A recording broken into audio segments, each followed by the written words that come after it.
What's up, guys? Ben here, bringing you another video today. I wanted to do a video where I could do a kind of a deeper dive on this sort of new, I guess, kind of final for now Optic lineup, and want to look at it from a different perspective. Obviously, I normally do these videos where like looking at tweets, talking about, sort of community response, like all this stuff. But I want to do something that's a little bit more of like a GM kind of focus on the team, and I want to kind of think about not only what it means the roster short term, but like sort of longer trail thoughts about this team, the franchise, what they're thinking throughout this year and maybe going into next year's offseason. So let's dive in and discuss. All right, so I kind of combined my thoughts into 4 boxes just for this video, and I think it's going to kind of make you guys kind of understand my thought process. Again, I'm trying to wear sort of a GM hat when I talk about this. So when I talk about like ceilings and realistic goals, some of y'all are going to be like, oh, this team's good enough to win now. Yeah.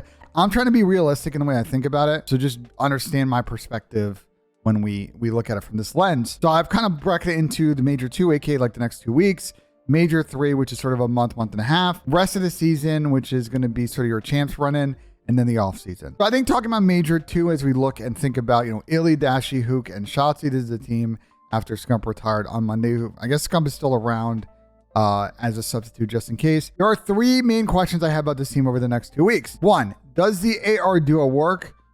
Because I think when you think about it on paper, yes, both Illy and Dashi can run subs. They are able to pick up a sub and run and get kills. But it doesn't seem like the preferred role for either player. Illy's probably the one that's more likely, and it seemed like based on what Shotzzy said on his stream this week that Illy's gonna be the one probably pulling on that initially. My personal opinion is that Bruce is probably the one that will maximize their ceiling the most at that position, because I love Ender, but he's not a career 1.1 Slayer. And you look at all of the flexes in this game and sort of their ability to quickly decide what weapon they're going to run and then do their thing on the map. Like, he's not, I think, in the elite category of some of your other flex players. I have question marks there, and I feel like Bruce would more get you in that spot, but obviously Bruce necessarily in the past has not been a fan of running a sub. So that's a big question we have with the team. Like, can that AR duo exist in the meta we have now? I think, is who consistent enough to hit our ceiling in terms of decision making? Because I love Kyler, but sometimes he kind of skips gaps,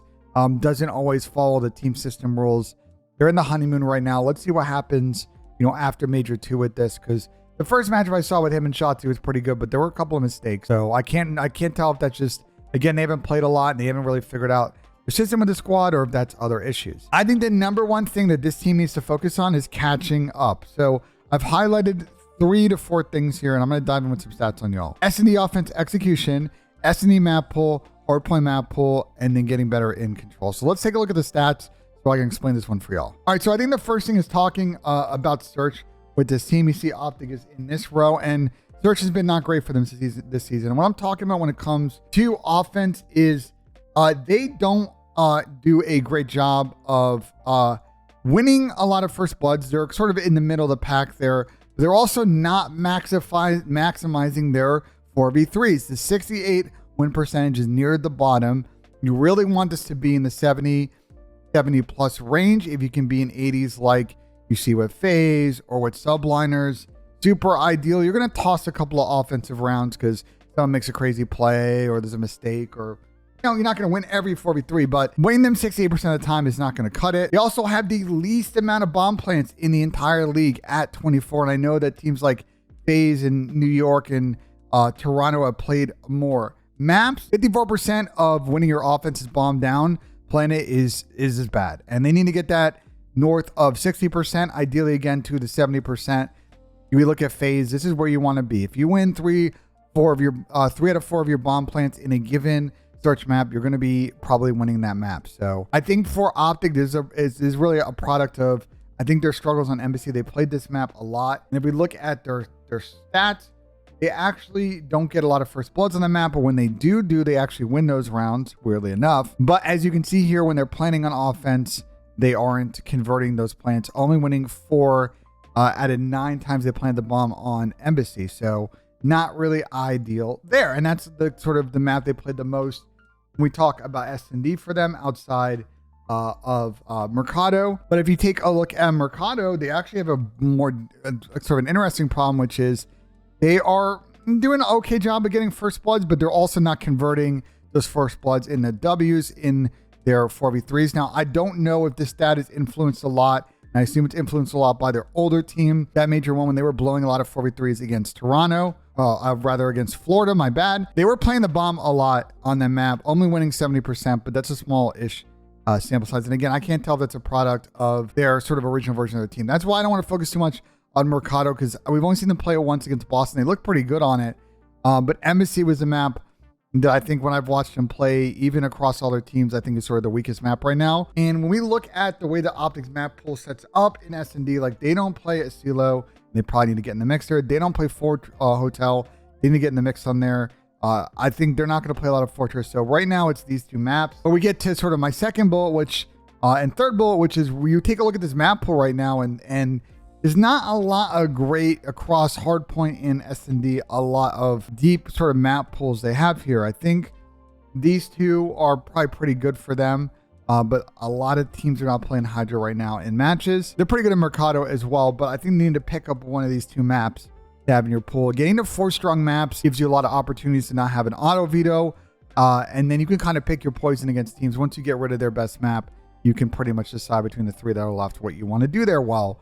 So it's really ideal. Having 3 maps means you may not get your best maps in a pool. And you look at it with searches, like they've only played 3 of the 5 search maps. Like they've played no hotel, no CeeLo. So I want to see them over the next 2 weeks start to play one of those maps and get those in the pool and get more comfortable with it, because I don't think Fortress having this is going to set them up for success. Like if you play like teams like New York on Fortress, I just think that's probably not an ideal pick. I'd rather play them on a map where you can maximize, you know, Kyler and Ant's really strengths in playing off of information, making dead silence plays. You're going to get that more on a hotel and a CeeLo rather than say Fortress, where people are just going to be kind of mid-map and everyone's going to know they're there. So I think they need to get one of those maps sort of back in the pool so they can deepen things up. And then the last thing I was talking about in that point was in regards to control. Their overall control record's kind of mid right now. It's not too bad. We just need to see more of them in this game mode. And they've only played 2 of the control maps, so we have not seen them play Fortress Control at all. Again, I want to see them expand the pool there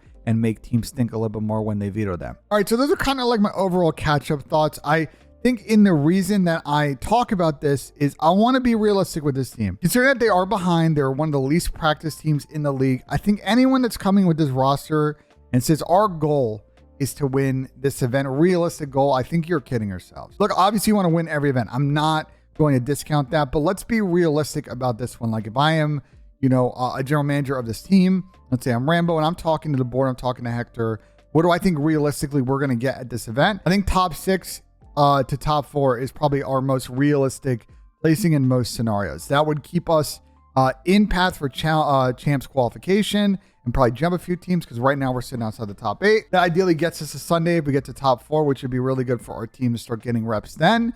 With that environment, I think coming and kidding yourselves and saying, oh, our team, you know, major 2 is going to win, get to grand finals.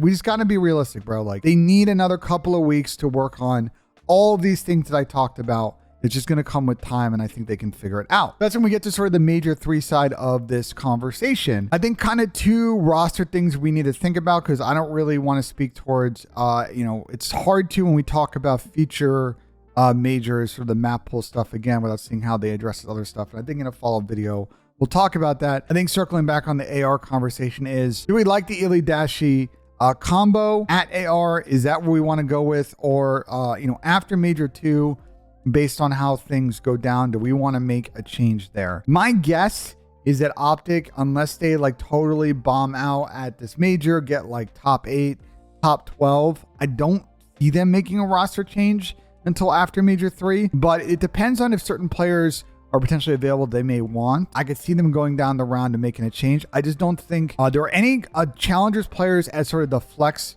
position that I think are massive game changers for Optic, and I think even the ones that are decent, I think have other risks associated. So I don't think the Optic team is going to be leaning in that direction. I just think unless there are really good CDL players available, if like teams blow up, I think they're probably just going to try and run it back for major 3. And then the next question is the Kyler and, you know, Shotzzy Hook thing working?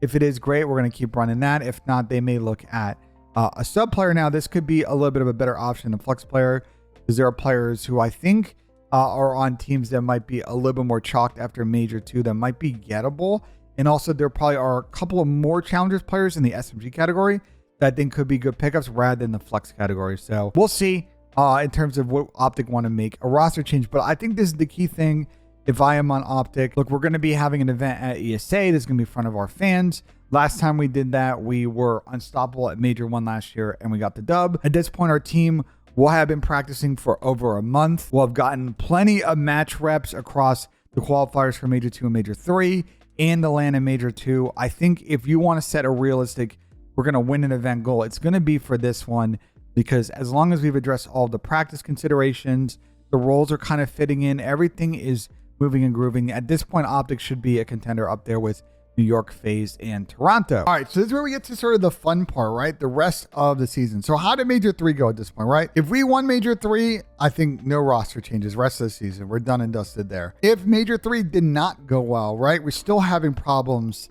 at the AR position. Maybe the Kyler and Anthony's not working out. At that point, you know, after Major 3, this is probably going to be Optic's best chance to make a mid-season roster change on that front. See who's available. A lot of CDL teams might be at this point making changes. You have to remember, by the way, historically during these years, about 9, 10, sometimes 11 CDL teams are making changes. The only CDL franchise that has not ever made a mid-season roster change in the history of the CDL is Atlanta FaZe. They've used substitutes when like people have gotten sick, like last year against their match versus Optic, but they never made a roster change. But most years, almost the entire league is making some kind of change in the middle of the season. So I think Optic's already kind of accomplished that a couple of times this season, but they may have one more left if, say, they don't, make it to grand finals in Major 3 or something, and they feel like they need to get things going. I think when we start talking about Major 4 and Major 5, this is where we start thinking about map pool, right? If we're already checked the box, we won an event, or we're top 2, we feel like we're a top 3 team,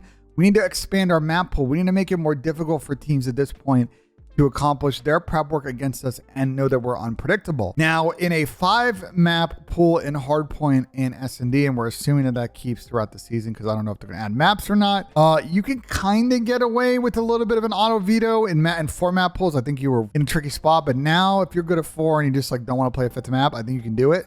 And it's more than about picking, switching up your picks then in those situations when you look at leftover 3 maps in Hardpoint and Search. So expanding your map pool at this point, if you know that your champs qualification is pretty guaranteed, is probably key, especially for the online qualifiers. Just getting more comfortable getting your reps on your weaker maps. So I think the rest of the season goals at this point is obviously you want to place well at the rest of the events. I didn't list that here, but I think one is obviously don't want to go into Major 5 needing to play well to make it to champs. We want to be done and dusted once we finish up with Major 4 at the end of the spring, so we can focus on Major 5 getting ready for our champs prep and not worrying about needing like 30 CDL points to qualify. And then obviously win champs, because at this point our team should be locked and loaded. We should be a top team and we should get that moving and grooving, pull up the champs, and finally get that champs ring for this squad. So that's kind of my like full season sort of picture. There's more kind of nuance to it. I think we'll revisit this over the course of the next few months because a lot can change between Major 3, 4, and 5. Maps can come out of the pool. They can make some unpredictable roster changes. They can play weak. They can have other problems surface. But assuming those are the problems that we have now that we need to work on, improving our practice, figuring out these roles work, this is sort of like my thought pipeline in terms of the full season for them. Now we get to the fun part, which is the off season, right? Let's assume for this exercise that we played pretty good this season. We won an event. We went to champs and came up just short. Maybe we lost in the grand finals. And we want to make some roster changes. Now, the big hot rumor, and this is obviously fueled by them trying to pick up Pred in January, kind of end of December, is Pred and Sib going to join this roster if they want to make multiple changes? Both of those players would be out of contract at this point, so there's no buyout required. It's just a case of like getting the Pioneer project. So it's a weird one because I think Shotzzy's probably the only undroppable player on the team. Obviously, if Dashy figures out his issues, I would say that he's undroppable as well in my eyes, if he can kind of maximize where his floor is at, because right now there are obviously things he needs to work on that are outside of a competitive match. But let's say you get that sorted. Are you looking for 2 players or are you looking for 3 players? If their team, if you're trying to get to a point where we decide between Inder and Dashy which one we're going to keep next season, we keep Ant, you could have a pretty nasty team, sort of like your option A team of, Shotzzy and Pred as your subs, and then Sib and either Illy or Dashy as your ARs. You feel pretty good about sniper and search with that group. You feel really good about pace with your subs with that group. You feel really good about third sub because Dante can run a sub. So I like sort of that as your option, kind of a option.